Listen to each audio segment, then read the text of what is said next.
welcome on stage, Neel Kolhatkar!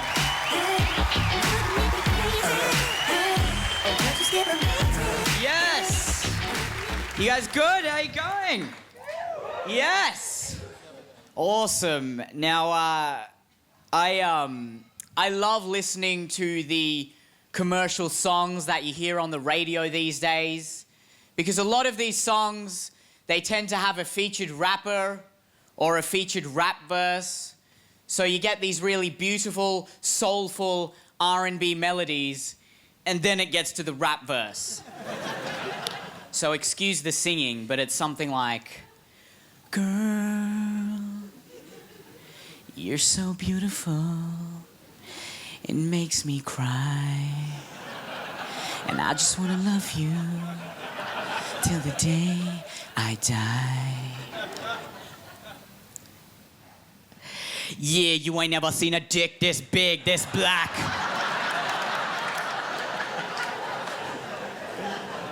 Gonna make you scream when I hit it from the back.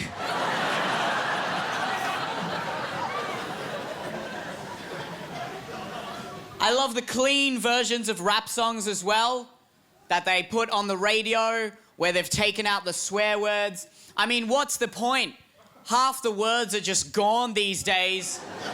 You hear this stuff that's like, girl, I'm gonna f*** you so good, then throw you on the bed and you in the soap, get on your knees and suck it till he...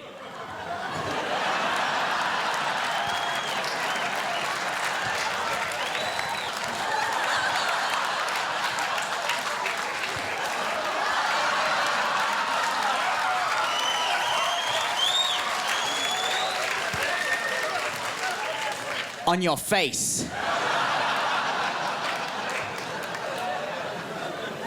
Ugh. And you have these TV shows now that are trying to make musical superstars out of anyone and everyone. These shows like The Voice or The X Factor. They even have the audacity to have modern-day pop stars judging these shows. People like Red Foo, will.i.am, or Nicki Minaj judging the X Factor. And don't get me wrong, I don't mind their music, but they should not be judging these shows, okay? Because we all know if the tables were turned and Red Foo or Nicki Minaj were ever auditioning for the X Factor, they wouldn't stand a fucking chance, okay? They would be the joke audition they play as a commercial. If Nicki Minaj ever auditioned for the X Factor, she wouldn't be able to get past saying her name. She'd waddle on stage in a purple leotard with a sailor's cap. Simon Cowell would just be like, oh my God, what the fuck? Hi there, can you please tell everyone your name? Okay, Simon. My name is Aniki, Roman.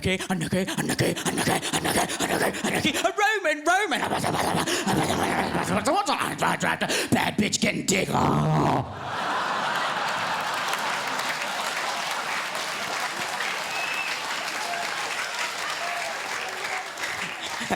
Oh my God, Nikki, I don't think you belong on the X Factor stage. I think you belong in a fucking mental asylum. And now you have all these massive European DJs. They dominate the charts, and all they do is drop the bass. But that's all Europeans care about. Okay, I bet all these DJs were just a bunch of backpackers 5 years ago who stumbled across a synthesizer while they were on pills. Like...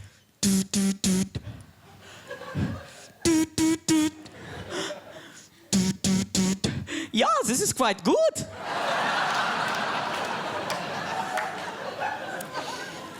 And now they sell out massive arenas. And they can't even come up with music videos. Have you seen the music videos for all these DJs is just them playing the arenas? Like, it just cuts from the DJ going...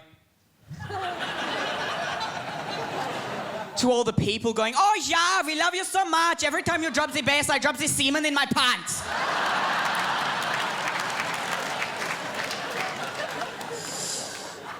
You can basically torture a European person by not dropping the bass. Hey, Heinz, tell me where the money is. No, I've never tell you where the money is. What are you talking about? Okay, you leave me no choice. Dun, dun, dun, dun, dun, dun, dun, dun, dun, dun. Oh, the bass is about to drop. Dun, dun, dun, dun, dun, dun, dun, dun, dun. Wait, you are going to drop the bass, aren't you? Dun, dun, dun, dun, dun, dun, dun, dun. Oh, God, no, please, drop the bass. Dun, dun, dun, dun, dun, dun, dun, dun, dun. Okay, I tell you.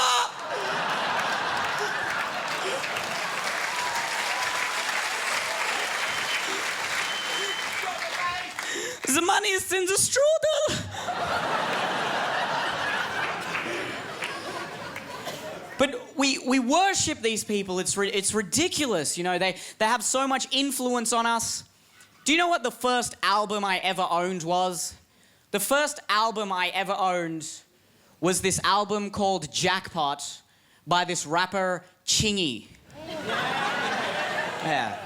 I don't know if a few of you remember him. Chingy, like he had that song, I like the way you do that right there, right there. Yeah, that was Chingy, okay? There is a song on that album called Ho, Where's My Cash? I was 10 years old. This was a present from my grandparents. And you know what else was a huge influence in my childhood?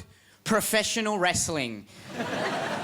Yeah, WWE wrestling. I love that shit.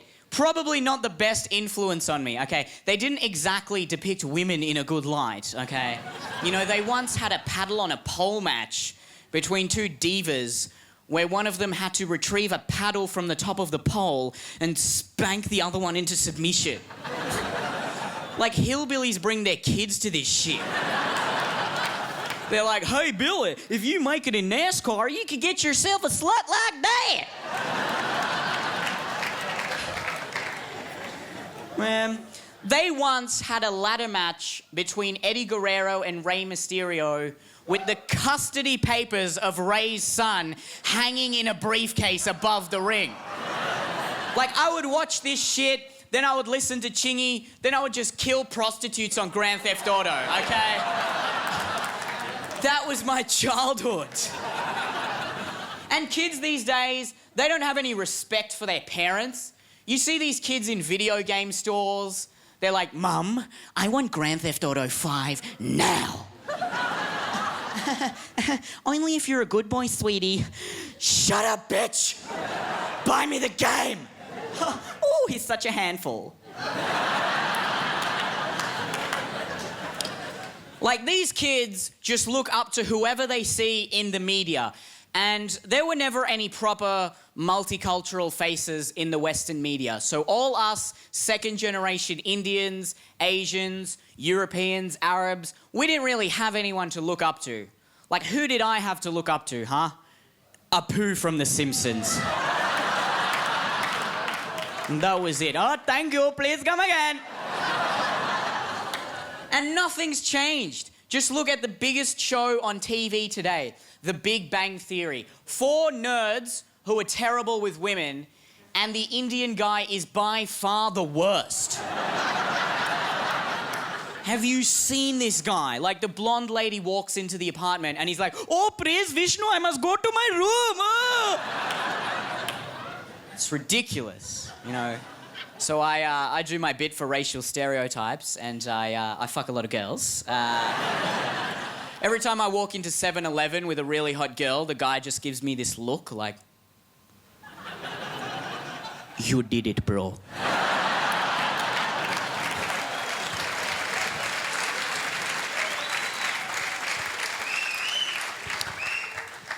And Asians, who did you have growing up? Jackie Chan. Yeah, he was pretty cool. But do you remember the Rush Hour movies? Jackie Chan was always the studious one. He was the one that was like, Carter, this is a serious mission, we must focus.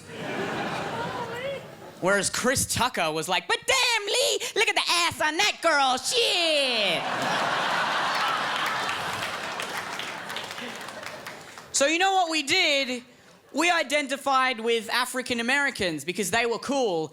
and we just wanted to be cool. And that's why we all have black mannerisms. Like, even me, as a kid, I'd walk around as a 10-year-old with a popped collar, like, yeah, check out my Chingy CD, bitch. Ho, where's my cash? Even first-generation Indians as well. I see these guys in gangs with, like, turbans and chains, like, yeah, bro, what are you looking at, bro, huh? Big D Nesh is going to smash you in the face, dude. Yeah. IT workers by day, gangsters by night. Whoa.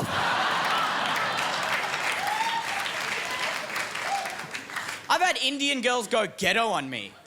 Like, I try to tell them I want to talk to their best friend, and they go full-on fucking ghetto on me. Like, they're like, oh, you've got to be joking, bro, huh? She is way out of your league.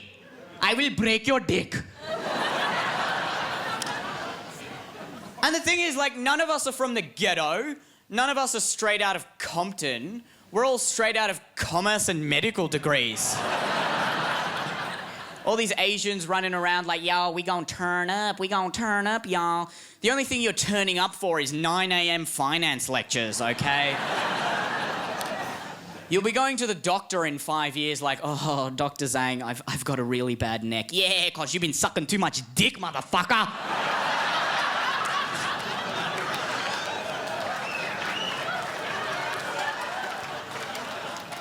But that's what it was, man. When I was growing up, when most of us were growing up, there were two main tastes of music. You were either, like me, listening to Eminem and 50 Cent, thinking you were a gangster, or you had skinny jeans, 10 lip rings, and an emo fringe past your fucking dick, listening to, like, Fall Out Boy or Panic at the Disco, okay? Because that's when that, like, mainstream punk pop rock was big, okay? The actual hardcore death metal music it's based off is so much more extreme. I love this shit. You know this music that starts off innocently, then out of nowhere, the singer just gets possessed by the devil? You know, it's like, you are my heart's desire, I'll always be yours. Bleed for me. All these gothic girls like, oh my God, he's so romantic. Oh. And that was a very white taste in music. Like, I don't think you'd ever see an Indian guy with like a skull singlet and spiked wristbands going, fuck the establishment, dude. I am not a sheep. And I don't know if you guys have ever been to a death metal or a hardcore metal concert, but it is pretty much a satanic cult, okay? Because at all these hardcore metal concerts, they have this bit up near the front of the stage called the Death Pit. Yeah. So every time the scream drops, every time the song goes from to a bunch of guys charge into the Death Pit and just go fucking insane, okay? They just start going...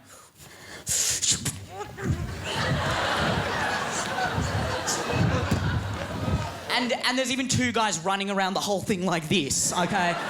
It's so fucked up. And if they accidentally hit another person, they're like, oh, sorry, man, I didn't see you there. Are you okay? You sure? And then straight back into Demon Windmill, like... It's such a satanic cult. You could bring the most flamboyant black preacher from Mississippi and he'd be like, bring me forth the demon children, the good Lord gonna save... Oh my God! Not even Jesus gonna save y'all motherfuckers, damn!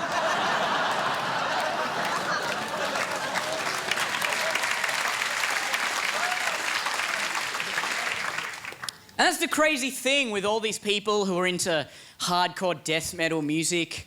Like, they otherwise live the most placid, suburban, middle-class lives. Like, during the week, they probably work at a video game store, and then on the weekend, I will not be controlled. Like...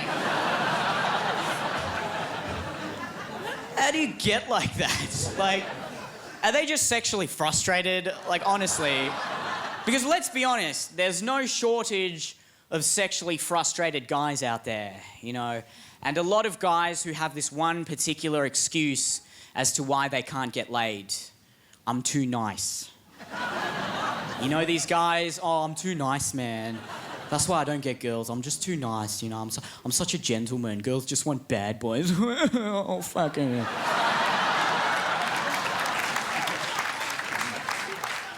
If you think you're too nice, you're fucking creepy, okay?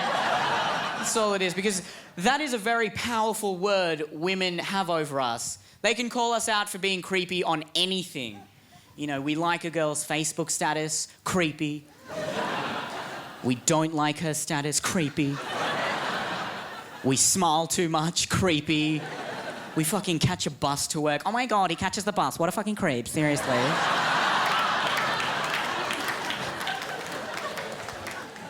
Everything is creepy unless you are super attractive. In that case, you can get away with anything. Nothing will ever be called out as being creepy. Like Ryan Gosling can literally walk up to a girl sitting alone at a bus stop at midnight, like pull her hair, lick her face, and rub his nipples, and the girl would be like, oh my God, you're so wild, Ryan.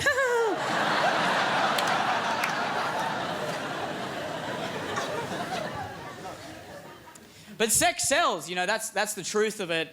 It's ridiculous just how much sex really does sell. Like, the perfect example of this are male fragrance commercials, okay? Every male fragrance commercial makes no fucking sense at all, okay? But we still fall for this shit. It's just some ridiculously good-looking guy doing shit, and then he just gives you life advice, okay?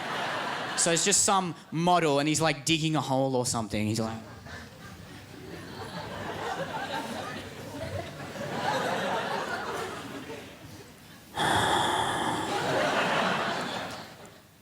Be the best you can be. Giorgio Armani.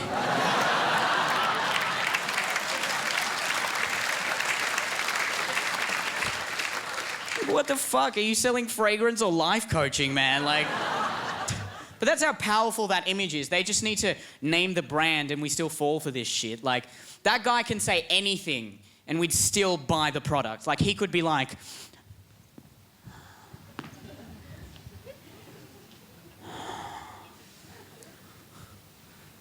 Tomatoes are a fruit.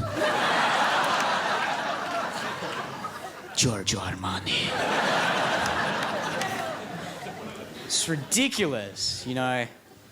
Quality of product is essentially irrelevant. All that matters is quality of marketing, okay? And the perfect example of this is frozen yogurt. All right, so where I'm from in Sydney, frozen yogurt has just exploded in popularity out of nowhere, okay? And if you had said a couple of years ago that this marginally different frozen milk product was just going to eradicate the century-long duopoly of ice cream and gelato in the space of literally 6 fucking days, you would have been called crazy. But no, the first Froyo store opened and every teenager in snapbacks and chinos was like, oh my God, how good is this? Instagram everything! You know, it's stupid. Like, as a comedian, we're not really known as sex symbols. I mean, obviously there are a few exemptions.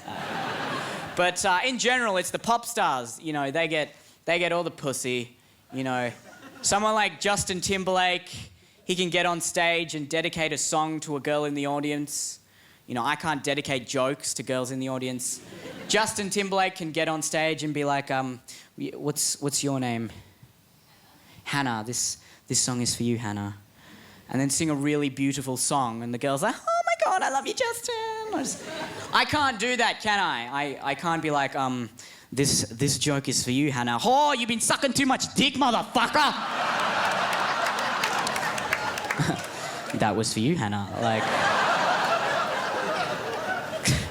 I was in America recently, and I went to Starbucks. I ordered a small coffee, and obviously, because it's America, they gave me a fucking bucket. And I even said something. I was like, wow, that's so big. And the lady behind the counter, she actually said this to me. She goes, Yeah, it's the size of freedom. What does that mean? Diabetes is just freedom disease, honestly. America to me is like the really tall, handsome guy in high school that's just good at everything, but he fucking knows it. Like, he'll be walking around the hallway all cocky, like, hey, what's up, Bolivia? What's up, Sri Lanka? Sri Lanka's like, oh my God, he knows my name. And he'll be friends with you, but if you so much as look at him the wrong way, he goes nuts. Like, if you're some little country in the hallway that's like, America, your shoelace is untied. He's like, huh? Who said that? You, what's your name, bro? What's your fucking name? Liechtenstein. Yeah, okay. You listen to me, Dichtenstein. Yeah, you see these weapons of mass destruction? If you so much as look at me the wrong way again, I will fuck you up!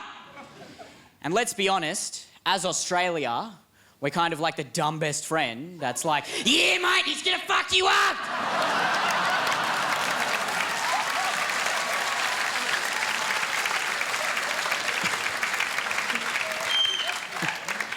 Shut up, Australia! New Zealand's off to the side like, yeah, suck on that.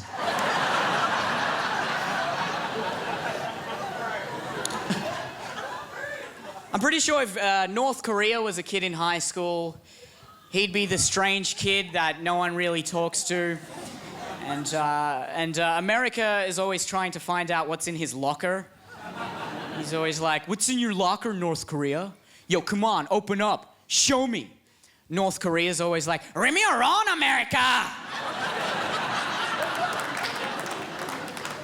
But they just keep trading blows with each other like, hey, North Korea, what's it like sucking your supreme leader's 2-inch Asian dick every night? Hey, America, why don't you ask your mother? Oh, that's it, you're fucking dead, bro. And America pulls out a gun, obviously. But, luckily, Canada's there, and he's like, no, America, let's talk about our feelings.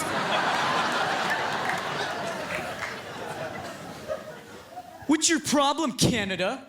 No, I think you're the one with the problem, America. China's starting to beat you in exams and sport, and you can't handle the fact you're no longer as dominant. What? What are you talking about? I'm still dominant. Hey, you know what I'm gonna do? I'm gonna go steal Jordan's lunch money, and Australia's gonna come with me. Won't you, Australia? Oh, fuck yeah, let's go, mate. Whoa. Oh, are you drunk, Australia? Oh my God, England, Australia's drunk again. Oh, for goodness sake, I cannot believe he's still part of the bloody Commonwealth. Why can't you be more like New Zealand? Yeah, suck on that.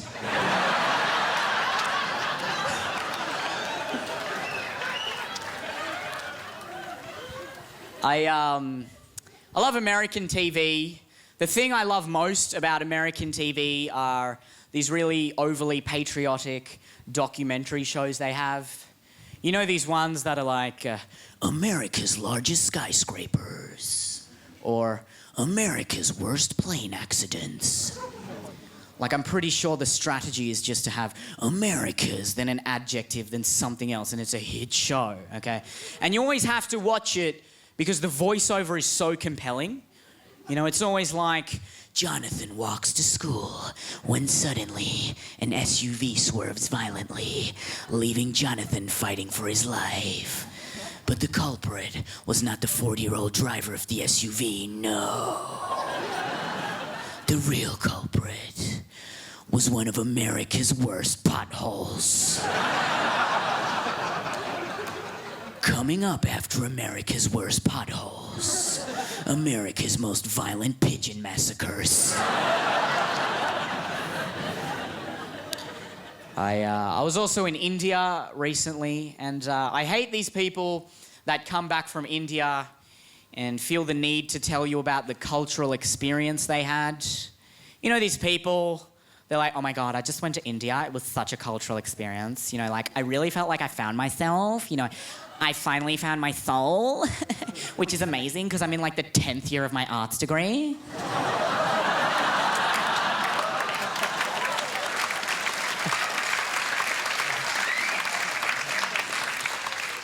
And I went to India and I went to this city called Goa, which is meant to be the party capital of India. So I decided to go on a party cruise. And it was way over capacity, first of all. And I got to the top of the ship, the party deck, and the MC, it was so cheesy. Like, the MC, he was like, okay, yeah, here in Goa, we are not like the other cities. Yeah, we are a party city. Yeah, we like to dance party. So tonight, I want to see you all up here having a party. And then, like, 200 men and no women at all just got up and did the cheesiest dance moves you've ever seen. Okay, they're up there like, yeah, this is a total party. I don't wanna... Or the chain has officially come off this one, Vijay. You know, that was my cultural experience. I know a girl that went to India, sat under a palm tree, a little boy climbed into the palm tree and just took a shit on her. Like a proper Indian curry shit as well, like, was that her cultural experience, you know? And look, I'm not trying to deny there's an amazing spiritual underbelly to a lot of these third world nations, but I just don't get this mentality that's like, oh, I took a selfie with a little boy from the slums, that makes me a better person, okay? Like, no, okay, you come home and you go straight back to doing Jaeger bombs and sending nude Snapchats, okay? Just because you go to a temple and pray to some god that means nothing to you does not change the fact you're still a self-entitled Westerner. Like, you'd still write an angry blog if they killed your favourite Game of Thrones character, all right? Look, I think for every tourist that experiences a genuine spiritual journey, there has to be at least 100 in board shorts and bikinis, getting blind drunk, stealing a rickshaw, crashing it into a religious temple, throwing up on the monument, and the locals are looking at this going, can you believe this is actually good for our economy? Like, cultural experience, that to me is such a patronizing first world term. You'd never hear the reverse. You'd never hear an African guy coming back from America being like, oh my God, it was such a cultural experience. You know, I really felt like I found myself. You know, I got drunk. I went to the strip club. I went to McDonald's. I even got to go to a onesie party. I love European cinema. I particularly love Italian films. I think Italian films are very romantic. I was watching this Italian film the other day, and it was this love triangle coming to a climax. And one of the girls was like, oh, Santino, my heart, it still yearns for you. But I feel like I should have let you free, like a flower in the wind. And then the other girl was like, no, Santino, it is I who loves you more. Make love to my body right now. And then all three of them just broke into passionate lovemaking. And that was a children's film, so I think Western culture just cannot compete with that European sense of romance. And this is even reflected in our monuments. Like, even here in Queensland, we've got the Q1 Tower, and everyone always brags about that being the biggest in the Southern Hemisphere. Like, oh yeah, the Q1, right? Biggest in the Southern Hemisphere. Yeah, size is all that matters, and she's the fucking biggest, yeah. And in the UK, they have Big Ben, which is the biggest clock in the world. They're like, yeah, mate, us Big Ben, mate. Biggest clock in the world, mate. You got a big clock, that's all that matters. And you compare this with the Italians, who have the Leaning Tower of Pisa, which I feel like was built upon romantic ideals. You know, the girl saw it for the first time, was like, oh, Santino, you idiot. The tower, she leans to the side. Yes, Maria, I could have built the most perfect tower. But sometimes, it is our flaws that make us beautiful. For it is not about the size of your tower, but what you do with it that counts.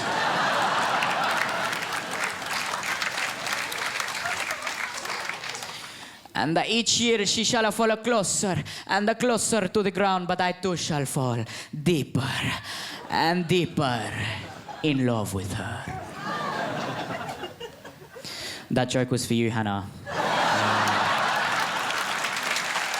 Oh, yeah. Now, I'm 20 years old now, and I feel like for everyone in their teens or their 20s, they're doing either one of two things. They're either getting drunk or they're recounting their previous drunken incidents, all right?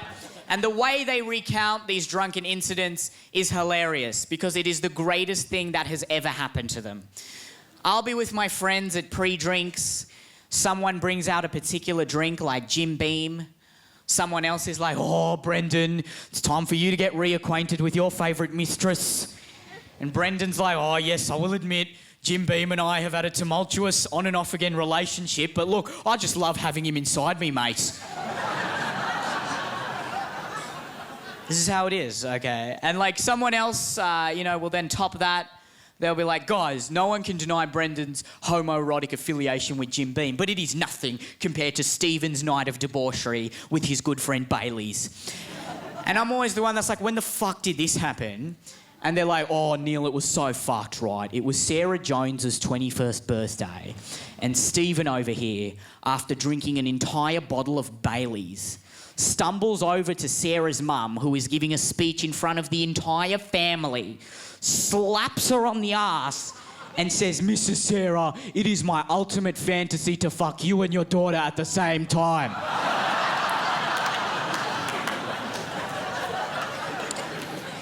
But every friend group has that one drunken story that is just the holy grail to them. Like, you know it's going to be a big night when somebody, like, gets up and he's like, guys, they were both quality instances, but it is nothing compared to the legend we know as Pancake Dick. And I'm always like, what the fuck is Pancake Dick? And then they react like I've just said, what the fuck is bread? They're like, oh my God, Neil, you don't know Pancake Dick? Oh, do you even human, man? And then they'll tell me the story as though it's some sort of drunken Shakespearean monologue. They'll be like, oh, the legend of Pancake Dick takes place in a time when our bottles were dry and our fingers were wet.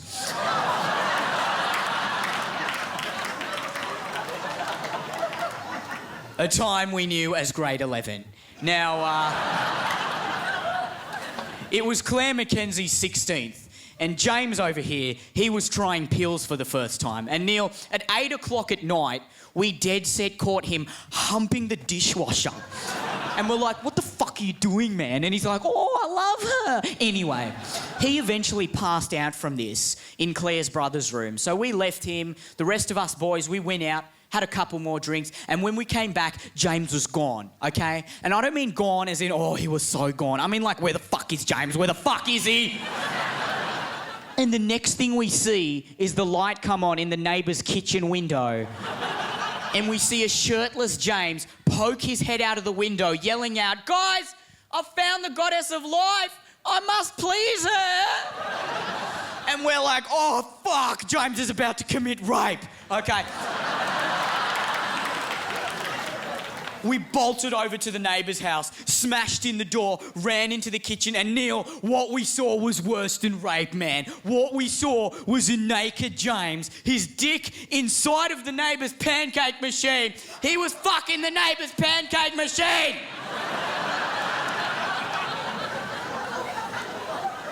I know.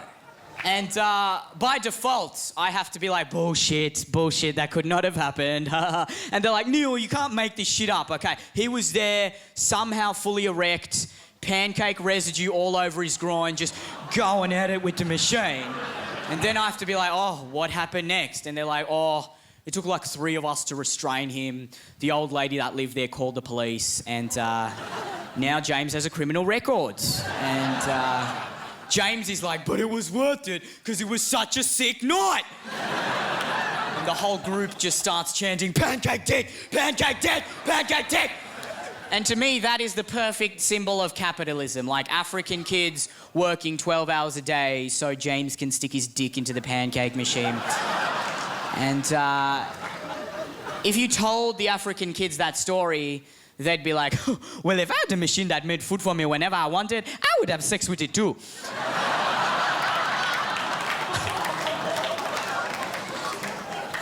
All right, well, what I was watching quite recently was one of these, like, National Geographic or Discovery Channel documentaries about this African tribe.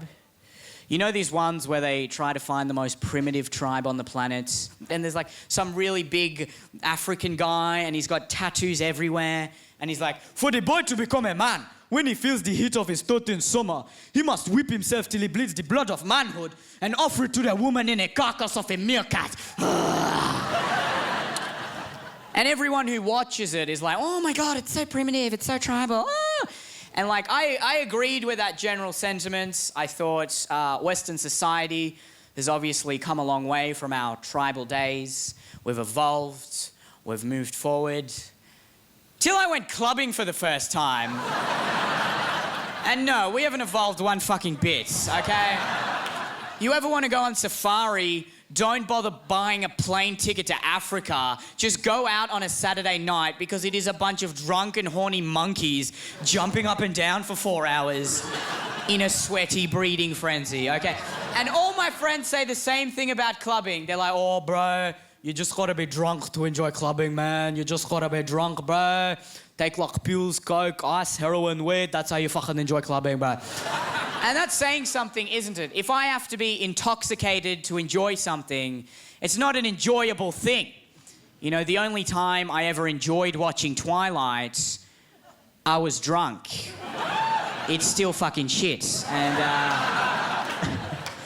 you know, picking up at clubs, no one's looking for a sense of humour. No one's looking for a personality or intelligence. Everyone's looking for the most genetically superior specimen they can get with. And my friends say the same thing about picking up. They're like, oh, bro, it's all about the confidence, bro. And it's all about the confidence. You might see a girl on the other side of the dance floor. She looks pretty hot. You know, give her a kiss. Give her, wow, this one, bro. Just stick your chest out because you just did chest day, bro. Just like, you know, just like walk right up to her, bro. Walk right up to her, look her dead in the eyes, put your arm around her waist, bring her towards you, start dancing, start grinding, and then blah, blah, blah, blah. Oh, sneaky fingers, bro. Sneaky fingers, bro.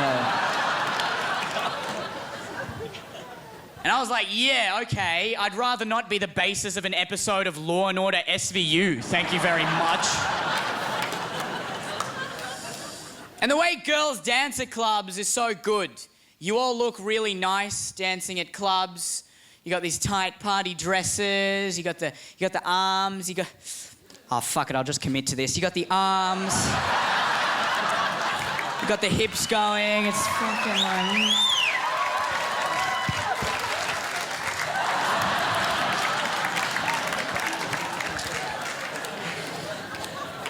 It looks really good. Whereas guys, we all look like idiots dancing at clubs. I don't know how anyone can be attracted to a man at a nightclub, okay? What the fuck is this shit?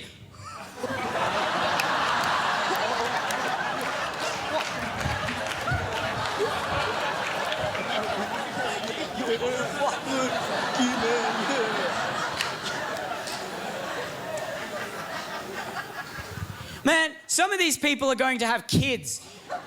How are they supposed to respond to the inevitable question, oh, Mummy, how did you meet Daddy? Oh, baby, as soon as I felt his dick rub against me,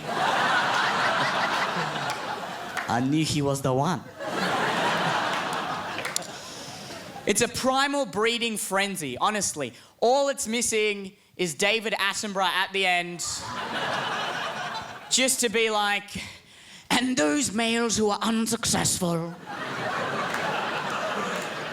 drown their sorrows with the consumption of a kebab.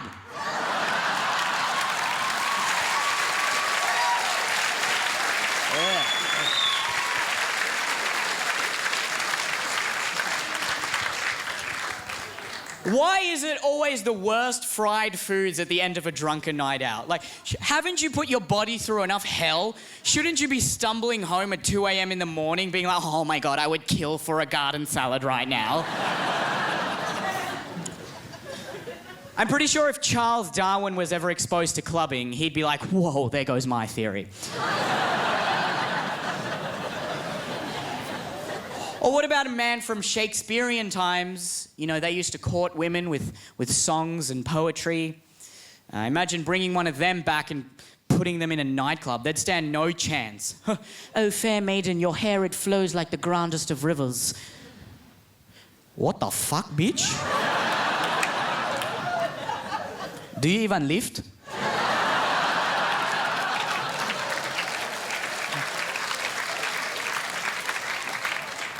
Shakespearean times, just think about that. William Shakespeare was so influential an artist, an entire period of history was named after him. What are they going to call our time period in the future? Huh? Oh, back then in the Bieber Minaj Kardashian era.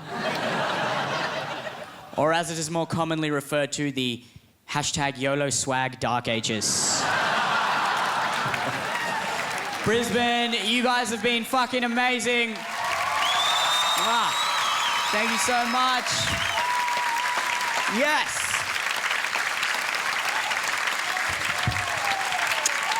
Thank you.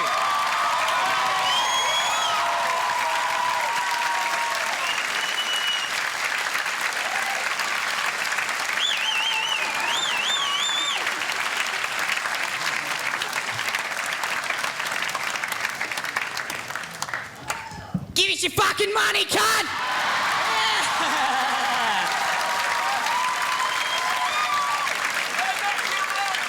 All right. What other quotes do you want me to do? Yell some shit out. Yeah, I'm gonna finger some bitches tonight, yeah!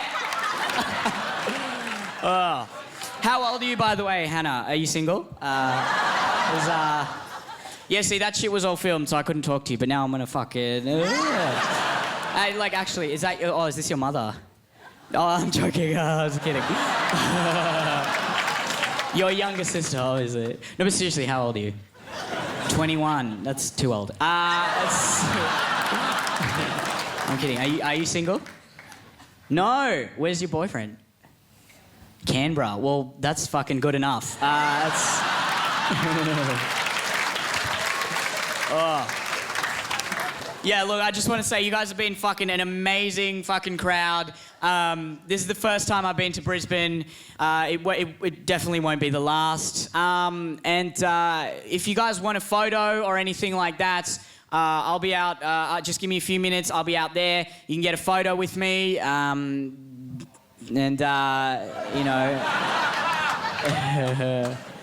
I told you, you're fighting racism if you fuck me. Well, you know what? Just come into the dressing room, whatever. Are you going out tonight? Oh. Who's going out tonight? Yeah? Is that it? Fuck off. It's a Saturday night. What's your name? Are you going out tonight? Yeah. All right, you then. Fucking, okay. Going out tonight. No one's going out tonight. Well, whoever's going... If you are going out tonight, and I'm coming, and you'll be coming too. All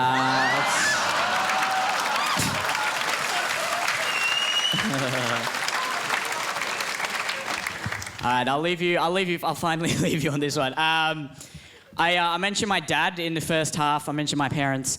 I actually had to tell my grandparents the other day that I wanted to pursue comedy, and it's a bit weird for them. Because to them, there's only really two options.